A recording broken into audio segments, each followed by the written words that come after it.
ഞാൻ ചോദിക്കുന്നത്, ഒരു പള്ളി കമ്മിറ്റി പ്രസിഡന്റ് ഒരിക്കലും എന്താ പറയുക, ഒരു ദാമ്പത്യ പ്രശ്നം പരിഹരിക്കാൻ കോഴ്സ് പഠിച്ചു വരുന്ന ആളല്ല. സുഹൃത്തുക്കളാവാം അല്ലെങ്കിൽ കുടുംബത്തിലുള്ള ആളുകളാവാം, അവരെങ്ങനെയാണ് വിവാഹത്തിന് ശേഷം ജീവിക്കുന്നത്, ഇത് കണ്ടിട്ടുള്ള അറിവാണ് അവർക്കുള്ളത്. എൻ്റെ സാമ്പത്തിക സ്ഥിതിക്ക് അനുസരിച്ചുള്ള ഒരാളെയാണോ ഞാൻ വധുവായിട്ട് സ്വീകരിക്കുന്നത്? എനിക്ക് അവരെ മോട്ടിവേറ്റ് ചെയ്യുക, അല്ലെങ്കിൽ അതിനപ്പുറത്തേക്ക് എന്താ പറയുക, പല ആളുകളും നിങ്ങളൊന്ന് ബ്രീത്ത് എടുത്ത് വിട്ടു കഴിഞ്ഞാൽ നിങ്ങളുടെ പ്രശ്നം സോൾവ് ആകുന്നുള്ളത് അത് പറഞ്ഞു കൊടുക്കാൻ എനിക്ക് പറ്റില്ല. നമ്മുടെ കുടുംബത്തിൽ എന്തെങ്കിലും ഒരു പ്രശ്നം ഉണ്ടെങ്കിൽ അത് പരിഹരിക്കാനുള്ള ഉത്തരവാദിത്തം അല്ലെങ്കിൽ ആ ഒരു റെസ്പോൺസിബിലിറ്റി ആർക്കാണ്? നല്ല സംസാരങ്ങൾ നല്ല ചിന്തകളിലേക്ക് നയിക്കും, നല്ല ചിന്തകൾ നല്ല പ്രവൃത്തിയിലേക്ക്, നല്ല പ്രവൃത്തികളാണ് നമ്മെ ജീവിതത്തിൽ വിജയിപ്പിക്കുന്നത്. നമുക്കിനി അല്പം നല്ലത് സംസാരിച്ചാൽ സെൻസ് ടോക്ക്.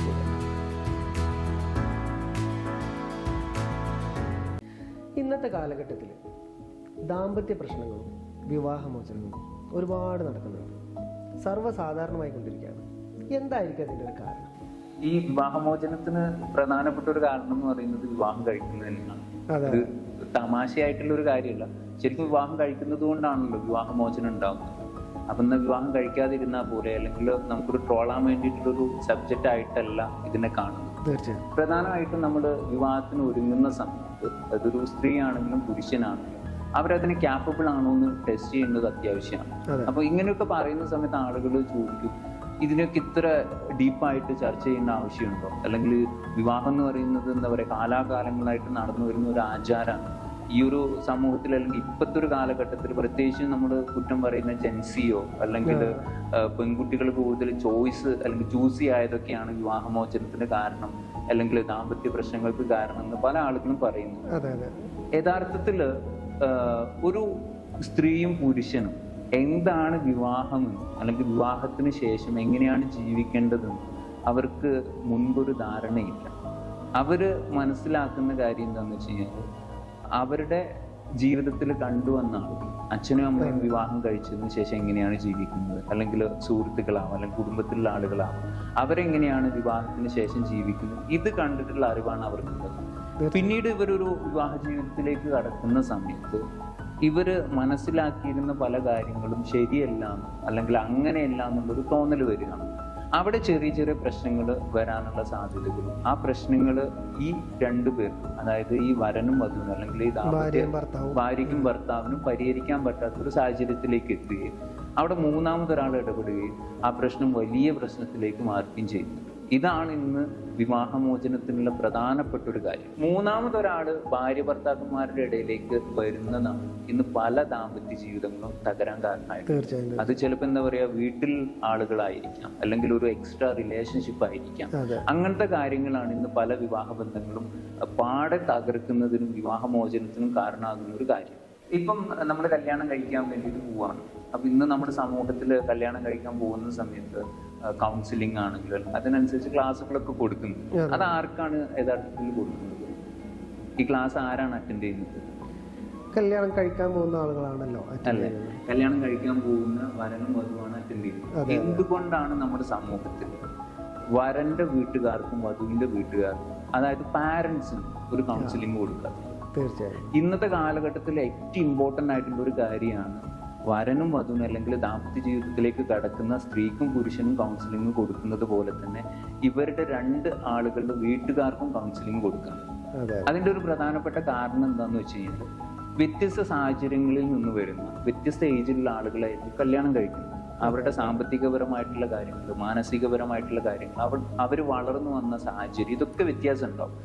അപ്പം ഇന്ന് പ്രത്യേകിച്ചും കേട്ടുവരുന്നൊരു കാര്യമാണ്, ഇപ്പം ഒരു 20 വയസ്സായിട്ടുള്ള അല്ലെങ്കിൽ 22 വയസ്സായിട്ടുള്ള ഒരു പെൺകുട്ടി കല്യാണം കഴിഞ്ഞ് ഭർത്താവിന്റെ വീട്ടിലേക്ക് പോകുന്ന സമയത്ത് അവിടുന്ന് അമ്മായിമ്മമാരോ അല്ലെങ്കിൽ അവരുടെ വീട്ടുകാർ പറയുന്നു പെൺകുട്ടിക്ക് തീരെ മെച്യൂരിറ്റി ഇല്ല, അല്ലെങ്കിൽ പക്വതയില്ല, ഒരു കാര്യഗൗരവത്തോടെ കാര്യങ്ങൾ കാണാനുള്ള ഒരു മെന്റാലിറ്റി ഇല്ല എന്നൊക്കെ പറഞ്ഞ് അവിടെ നിന്നാണ് ഈ പ്രശ്നങ്ങൾ ഉടലെടുത്ത് വരുന്നത്. ഞാൻ ചോദിക്കുന്നത്, ഒരു 22 വയസ്സോ ഇനി കോട്ടയത്ത് 24 വയസ്സോ ആയിട്ടുള്ള ആളുകള് കല്യാണത്തിലേക്ക് അല്ലെങ്കിൽ വിവാഹ ജീവിതത്തിലേക്ക് കടന്നു വരുമ്പോൾ അവർ മുമ്പ് തന്നെ എക്സ്പീരിയൻസ് ചെയ്തിട്ടില്ല.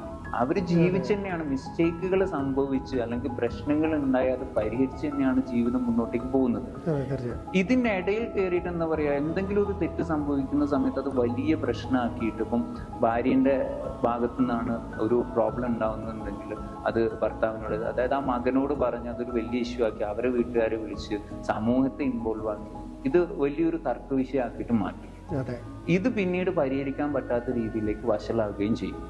അപ്പൊ ഈ പ്രശ്നം കൂടുതലായിട്ട് വഷളാവാൻ എന്ന് പറയുന്നത് നമ്മൾ നേരത്തെ പറഞ്ഞതുപോലെ തന്നെ മൂന്നാമതൊരാളുടെ ഇടപെടൽ. അത് മൂന്നാമതൊരാൾ എന്ന് പറയുന്നത് ചിലപ്പം അമ്മായിയമ്മയാവാം, അല്ലെങ്കിൽ അമ്മായിയച്ഛനാവാം, അല്ലെങ്കിൽ ഭർത്താവിന്റെ വീട്ടുകാരാവാം, ഭാര്യയുടെ വീട്ടുകാരാവാം, പെങ്ങളാവാം, അങ്ങനെ ആരും ആവാം. അപ്പം നമ്മൾ കല്യാണത്തിന് ഒരുങ്ങുന്ന സമയത്ത് നമുക്ക് വിവാഹ ജീവിതത്തോട് അല്ലെങ്കിൽ മുമ്പോട്ടേക്ക് പോകുന്ന ആ ഒരു ജീവിതത്തോട് ഒരു കാഴ്ചപ്പാടുണ്ടായിരിക്കും. ആ കാഴ്ചപ്പാട് എന്ന് വെച്ച് കഴിഞ്ഞാല് എൻ്റെ സാമ്പത്തിക സ്ഥിതി എന്താണ്, എൻ്റെ സാമ്പത്തിക സ്ഥിതിക്ക് അനുസരിച്ചുള്ള ഒരാളെയാണോ ഞാൻ വധുവായിട്ട് സ്വീകരിക്കുന്നത് അല്ലെങ്കിൽ ഞാൻ വരനായിട്ട് സ്വീകരിക്കുന്നത്. ഇത് രണ്ടുപേരും പരസ്പരം മനസ്സിലാക്കിയിരിക്കും.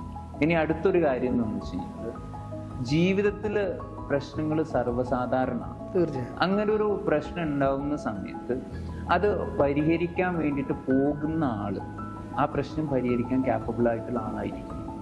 ഞാൻ ഇവിടെ പറയാൻ പറ്റുമെന്ന് അറിയില്ല, എൻ്റെ അടുത്ത് കൗൺസിലിങ്ങിന് വരുന്ന ഒരുപാട് ആളുകളുടെ പ്രശ്നം ഏറ്റവും കൂടുതൽ വഷളാവാനുള്ള കാരണം എന്ന് വെച്ച് കഴിഞ്ഞാൽ അത് ഇപ്പം ഞാൻ ജസ്റ്റ് നിങ്ങളോട് തന്നെ ചോദിക്കുന്നത്, ഇപ്പം നിങ്ങളുടെ ജീവിതത്തിലൊരു പ്രോബ്ലം ഉണ്ടായി, ആ പ്രോബ്ലം ഉണ്ടായിട്ട് അതിന് പരിഹാരം കണ്ടെത്താൻ നിങ്ങൾ ആരെയെ സമീപിക്കുക? എൻ്റെ കയ്യിൽ നിൽക്കാതെ പോകുന്നൊരു പ്രോബ്ലം ആണെങ്കിൽ മാത്രമാണ് ഞാൻ അങ്ങനെ ഒരു മൂന്നാമതൊരാളെ ഡിപ്പെൻഡ് ചെയ്യുള്ളൂ. ഒരു 95% ഞാൻ എൻ്റെ പ്രോബ്ലം നിങ്ങൾ തന്നെ പരിഹരിക്കാൻ വേണ്ടി ശ്രമിക്കും. ഇപ്പൊ ഒരു ദാമ്പത്യ പ്രശ്നമൊക്കെയാണ്, വേറൊരാളെ അതിൽ ഉൾപ്പെടുത്തിയേ പറ്റൂന്ന് തോന്നുന്ന സമയത്ത് നമ്മൾ ആരെയാണ് ഈ പ്രശ്നം പരിഹരിക്കാൻ വിളിക്കുന്നതെന്ന് അറിയാം.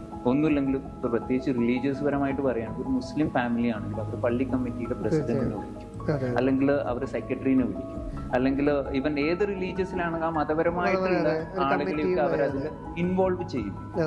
ഞാൻ ചോദിക്കുന്നത്, ഒരു പള്ളി കമ്മിറ്റി പ്രസിഡന്റ് ഒരിക്കലും എന്താ പറയുക ഒരു ദാമ്പത്യ പ്രശ്നം പരിഹരിക്കാൻ കോഴ്സ് പഠിച്ചു വരുന്ന ആളല്ല, അല്ലെങ്കിൽ അത്തരത്തിലുള്ള കാര്യങ്ങൾ അറിഞ്ഞു വരും. അയാൾക്ക് തന്നെ 100 പ്രശ്നങ്ങളുണ്ട്, അത് തന്നെ പരിഹരിക്കാൻ അവർക്ക് പറ്റുമോ എന്നുള്ളത് തന്നെ അവർക്ക് സംശയമാണ്. അപ്പം ഇവര് അത് ഇടപെടുകയും, അത് മാത്രമല്ല ഇവിടെ എന്താണ് പ്രോബ്ലം എന്ന് വെച്ച് കഴിഞ്ഞാൽ നിഷ്പക്ഷമായിട്ട് നിൽക്കുന്ന ആളുകളുടെ അടുത്തല്ല പോകുന്നത്.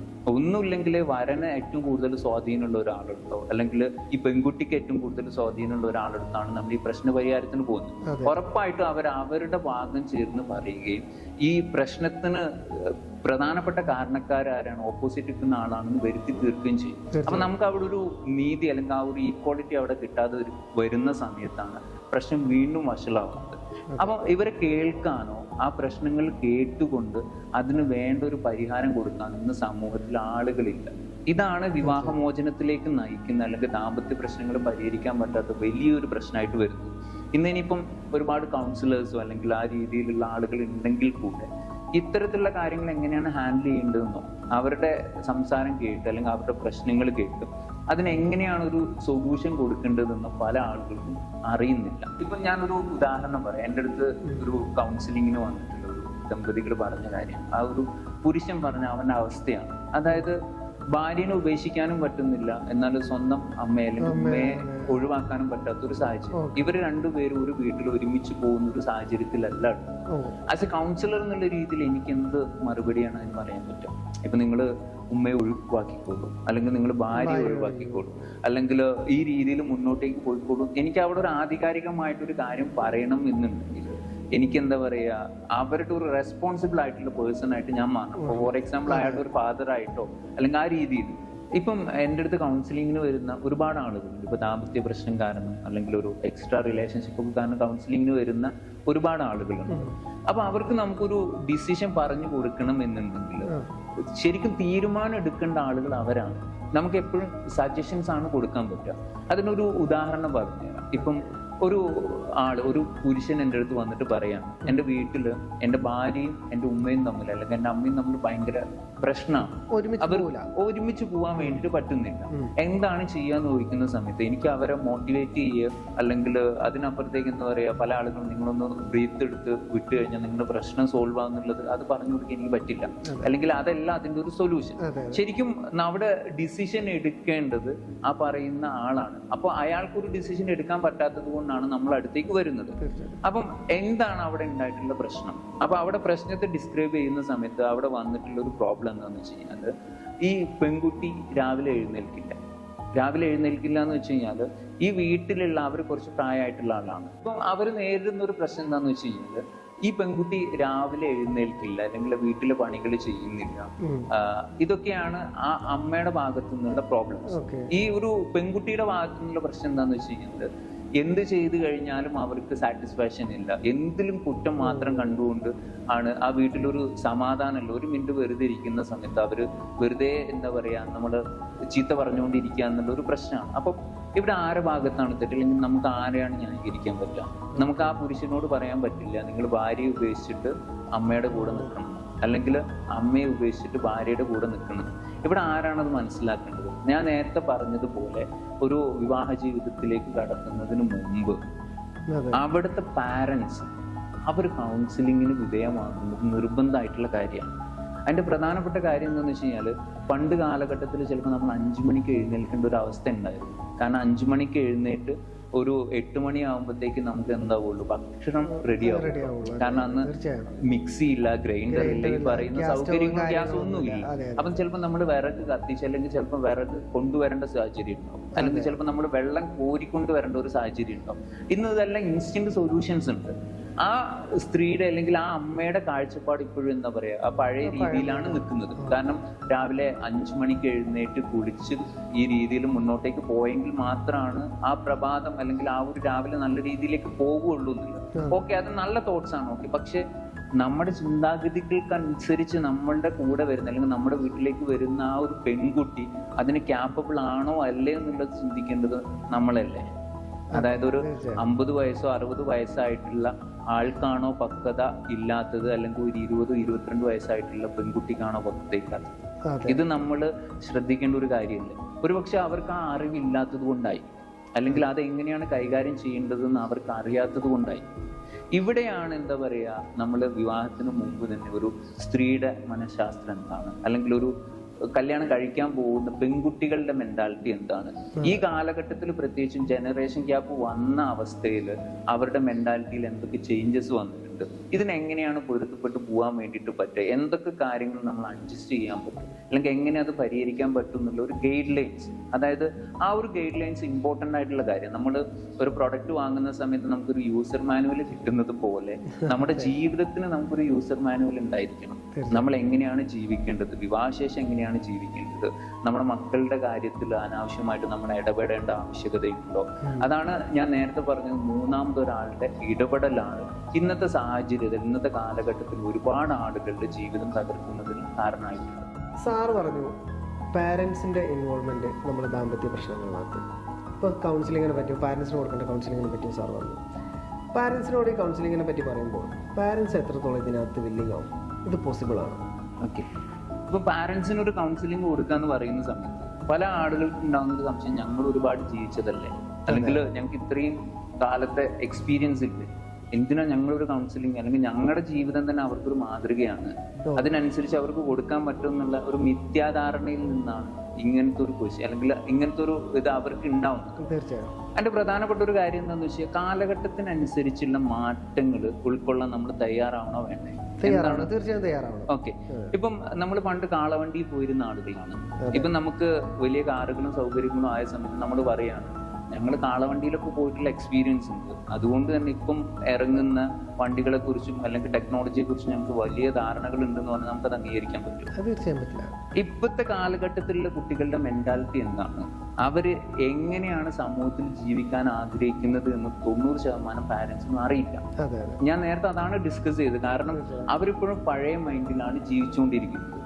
ഇവിടെ പാരന്റ്സ് മോശമാണെന്നോ അല്ലെങ്കിൽ പാരന്റ്സിന്റെ ഭാഗത്താണ് തെറ്റ് എന്നുള്ളത് അടിച്ചേൽപ്പിക്കാനല്ല ഞാൻ ശ്രമിക്കുന്നത്. ഇവിടെയാണ് ഒരു മ്യൂച്വൽ അണ്ടർസ്റ്റാൻഡിന്റെ ആവശ്യകത.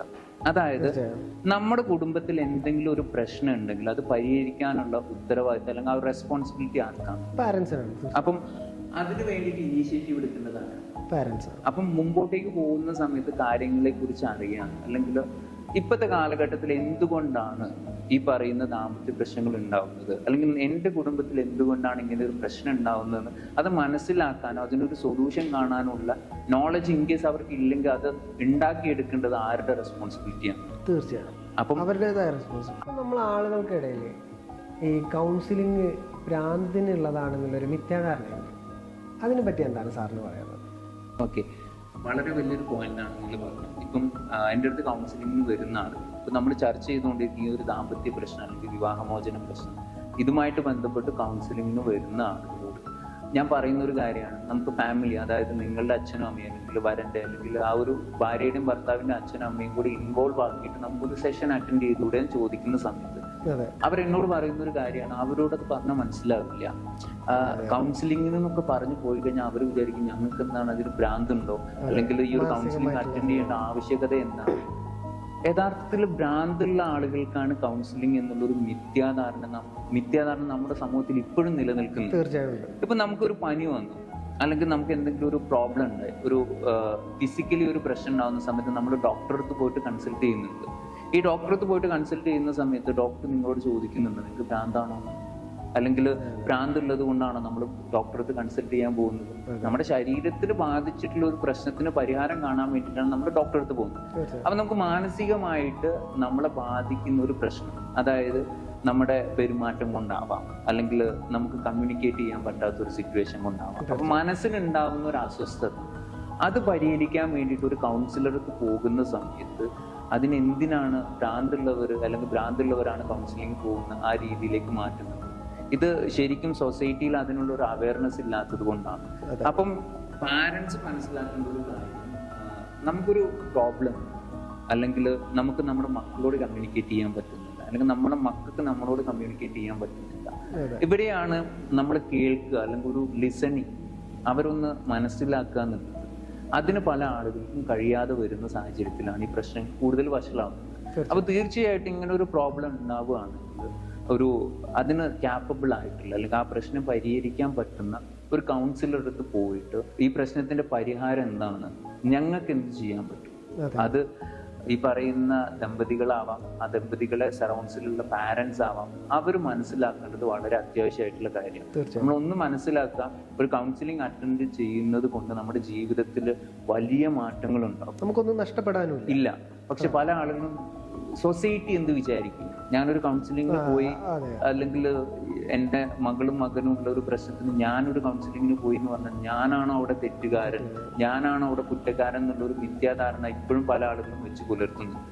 അപ്പം ഇതൊന്നും ശരിക്കും ആവശ്യമുള്ള ഒരു കാര്യമല്ല. നമ്മുടെ സമൂഹം ഡെവലപ്പ് ആവുന്നതിനനുസരിച്ച് നമ്മുടെ ഇമോഷൻസ്, ഫീലിങ്സ്, മെന്റാലിറ്റി ഇത് മാറുന്നതിനനുസരിച്ച് അതിനെങ്ങനെയാണ് നിയന്ത്രിക്കേണ്ടത്, അതിനെങ്ങനെയാണ് നമ്മൾ പരിഹരിക്കേണ്ടത് എന്നുള്ള സജഷൻസ് കിട്ടുന്നത് നമ്മൾ കൗൺസിലിങ്ങിന് പോകുന്നതിന് യാതൊരുവിധ തെറ്റുമില്ല. തീർച്ചയായും. അപ്പൊ സാറ് നേരത്തെ ചോദിച്ച പാരന്റിനെ എങ്ങനെയാണ് ഒരു കൗൺസിലിങ്ങിന് വില്ലിങ് ആക്കേണ്ടത്, അല്ലെങ്കിൽ ഒരു വിവാഹം കഴിക്കാൻ പോകുന്ന ആളുകളുടെ പാരന്റ്സ് അതിന് തയ്യാറാവുമോ എന്ന് ചോദിച്ചു കഴിഞ്ഞാൽ ഇപ്പം അതിന് തയ്യാറാവുന്ന നിർബന്ധം. കാരണം ഇന്ന് സമൂഹത്തിൽ നടക്കുന്ന ഒരു 50% ഡിവോഴ്സിനും അല്ലെങ്കിൽ ദാമ്പത്യ പ്രശ്നങ്ങൾക്കും കാരണം ഭാര്യയും ഭർത്താവും തമ്മിലുള്ള പ്രശ്നം മാത്രമല്ല, അവരുടെ വീട്ടുകാരുമായിട്ടുള്ള പ്രശ്നം കൂടി. അപ്പം ഒരു 50% പ്രശ്നം എന്ന് പറയുന്നത് അത് ഒട്ടും ചെറിയൊരു കാര്യമല്ല. അപ്പം കൗൺസിലിങ്ങിന് പോകേണ്ടത് ആവശ്യമല്ലേ? തീർച്ചയായും. അപ്പോൾ കൗൺസിലിങ്ങിന് വില്ലിങ് ആവോ എന്നുള്ളൊരു ക്വസ്റ്റ്യന്റെ പ്രസക്തി അവിടെ ഇല്ല. നിർബന്ധമായിട്ടും കൗൺസിലിങ്ങിന് പോവേണ്ടതുണ്ട്. കൗൺസിലിങ്ങിന് പോവാന്ന് വെച്ചാൽ ഞാൻ നേരത്തെ പറഞ്ഞ പോലെ തന്നെ അത് ആ ഒരു രീതിയിൽ ഉൾക്കൊള്ളുക എന്നുള്ളതാണ്. അവിടെയാണ്, അതായത് എന്താണ് ഈ കാലഘട്ടത്തിൽ ജീവിക്കുന്ന ഒരു സ്ത്രീയുടെയും പുരുഷന്റെയും മെന്റാലിറ്റി, അവരുടെ ഇമോഷൻസ് എന്തായിരിക്കും, അവരുടെ ഫീലിങ്സ് എന്താ, ഇത് പരസ്പരം കമ്മ്യൂണിക്കേറ്റ് ചെയ്യാനാണ് ഇത് പോകണമെന്ന് പറയുന്നത്.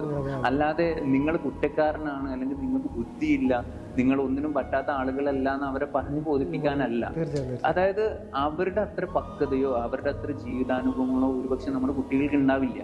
അപ്പം അതിനെങ്ങനെയാണ് നമ്മൾ കൈകാര്യം ചെയ്യേണ്ടത്? ഇപ്പൊ ഫോർ എക്സാമ്പിൾ പറയുകയാണെങ്കിൽ ഒരു LKG പഠിക്കുന്ന കുട്ടി LKG 1ാം ക്ലാസ് 2ാം ക്ലാസ് 10ാം ക്ലാസ് വരെ എത്തിയിട്ടാണ് SLC ചെയ്തത്. നമ്മളൊരു കുട്ടിയെ നേരെ തന്നെ SLC എക്സാമിനല്ലല്ലോ കൊണ്ടുപോകും. അപ്പൊ നമ്മൾ ജഡ്ജ് ചെയ്യുന്ന എന്താ, ഇത്രയും കാലമായിട്ട് എന്താ പറയാ സമൂഹത്തിൽ നടക്കുന്ന ഈ പ്രശ്നം അവർക്ക് അറിയില്ലേ, അല്ലെങ്കിൽ രാവിലെ എഴുന്നേൽക്കണം എന്നുള്ളത് ആ കുട്ടിക്ക് അറിയില്ലേ, അല്ലെങ്കിൽ ഈ പ്രശ്നത്തിന് ഒരു പരിഹാരം കണ്ടെത്താൻ അവർക്ക് പറ്റും. നമ്മൾ അവരെ ബ്ലെയിം ചെയ്യുകയാണ് ചെയ്യുന്നത്. ചീത്ത പറയില്ലെങ്കിൽ എന്താ പറയാ, അത് തിരുത്തല്ല ചെയ്യുന്നത്, കുറ്റപ്പെടുത്താണ് ചെയ്യുന്നത്. കുറ്റപ്പെടുത്തലുകൾ ആരും ഇഷ്ടപ്പെടുന്നില്ല. അതിന് പകരമായിട്ട് അവർക്ക് ഗൈഡ് ലൈൻസ് ആണ് നമ്മൾ കൊടുക്കുന്നതെന്നുണ്ടെങ്കിൽ ഞാനുണ്ട് നിങ്ങളുടെ കൂടെ, നിങ്ങൾക്ക് എന്ത് പ്രശ്നം വന്നാലും അല്ലെങ്കിൽ സാമ്പത്തികമായിട്ടും മാനസികമായിട്ടും എന്ത് പ്രോബ്ലംസിനും പാരന്റ് കൂടെ ഉണ്ടെന്ന് അവർക്ക് പറയാൻ ആ പ്രോമിസ് കൊടുക്കാൻ പാരന്റ്സിന് കഴിയണം. അത് കഴിയണം എന്നുണ്ടെങ്കിൽ ഇത്തരത്തിലുള്ള കാര്യങ്ങൾക്ക് വില്ലിംഗ് ആയേ പറ്റും. തീർച്ചയായും. നമ്മളിന്ന് സംസാരിച്ചിട്ടുള്ള ടോപ്പിക്ക് വിവാഹമോചനവും ദാമ്പത്യ പ്രശ്നങ്ങളുമാണ്. നിങ്ങൾ ഇത്തരം പ്രശ്നത്തിലൂടെ കടന്നു പോകുന്ന വ്യക്തിയാണെങ്കിൽ ആ പ്രശ്നങ്ങൾ എങ്ങനെ പരിഹരിക്കണമെന്ന് നമ്മൾ ഇന്നത്തെ എപ്പിസോഡിൽ ചർച്ച ചെയ്തിട്ടുണ്ട്. ഇത്തരം പ്രശ്നങ്ങളിലൂടെ കടന്നു പോകുന്നൊരു വ്യക്തിയാണ് നിങ്ങളെങ്കിൽ ആ പ്രശ്നങ്ങളെല്ലാം എത്രയും പെട്ടെന്ന് തരണം ചെയ്ത് നല്ലൊരു ജീവിതം ഉണ്ടാവട്ടെ എന്ന് ഞാൻ ആശംസിക്കുന്നു. Thank you for watching. It's me Fazil from സെൻസ്റ്റോൺ.